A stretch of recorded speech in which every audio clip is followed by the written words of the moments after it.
টিএসইউর তরফ থেকে একটি প্রতিনিধি দল মেডিকেল শিক্ষা অধিকর্তার নিকটে ডেপুটেশন দিতে এসেছি। আমাদের দুটি সংগঠন গভীরভাবে উদ্বিগ্ন। গত কয়েকদিন যাবৎ বিভিন্ন সংবাদ মাধ্যমে খবর প্রকাশিত হয়েছে ত্রিপুরা মেডিকেল কলেজে বেশ কিছু ছাত্রছাত্রীদেরকে সাপ্লিমেন্টারি পাইয়ে দিয়ে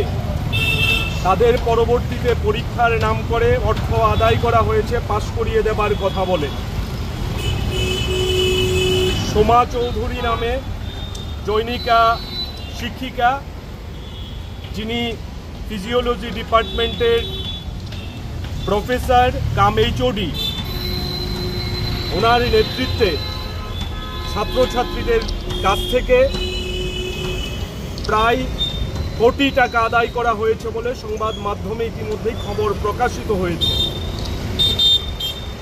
কিন্তু আমরা লক্ষ্য করছি মেডিকেল শিক্ষা অধিকর্তার দপ্তর কিংবা আমাদের রাজ্যের যিনি স্বাস্থ্যমন্ত্রীর দায়িত্বে আছেন, রাজ্যের মুখ্যমন্ত্রী, যিনি এই মেডিকেল কলেজে ইতিপূর্বে অধ্যাপনার কাজে নিযুক্ত ছিলেন, উনি একেবারেই নিশ্চুপ এবং এই ঘটনাকে ধামাচাপা দেওয়ার জন্য দপ্তরের তরফে বিভিন্নভাবে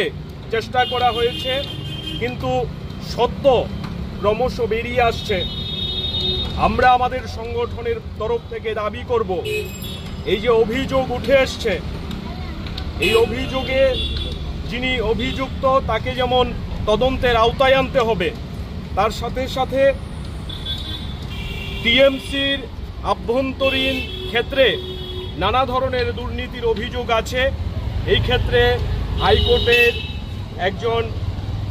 অবসরপ্রাপ্ত বিচারপতিকে দিয়ে উচ্চ পর্যায়ের কমিটি গঠন করে তদন্ত করতে হবে এবং সামগ্রিকভাবে যেটা ছাত্রছাত্রীদের জন্য সবথেকে বেশি চিন্তার বিষয়, অবৈধভাবে অর্থ রোজগার করার জন্য সাপ্লিমেন্টারি পাইয়ে পরবর্তী সময়ে অর্থ আদায় করে পাশ করিয়ে দেবার যে প্রক্রিয়া, যার সঙ্গে ত্রিপুরা বিশ্ববিদ্যালয় জড়িত বলেও শোনা যাচ্ছে, সামগ্রিকভাবে এতে ত্রিপুরা রাজ্যের মেধাবী ছাত্রছাত্রীদের ডাক্তারি পড়াশোনার যে সুযোগ, এটাতে উচ্চ হারে ফি আদায় করা হচ্ছে, এটা যেমন সমস্যা, তার সঙ্গে সঙ্গে আজকে পড়াশোনার ক্ষেত্রটাকে দুর্নীতিতে নিমজ্জিত করা হয়েছে।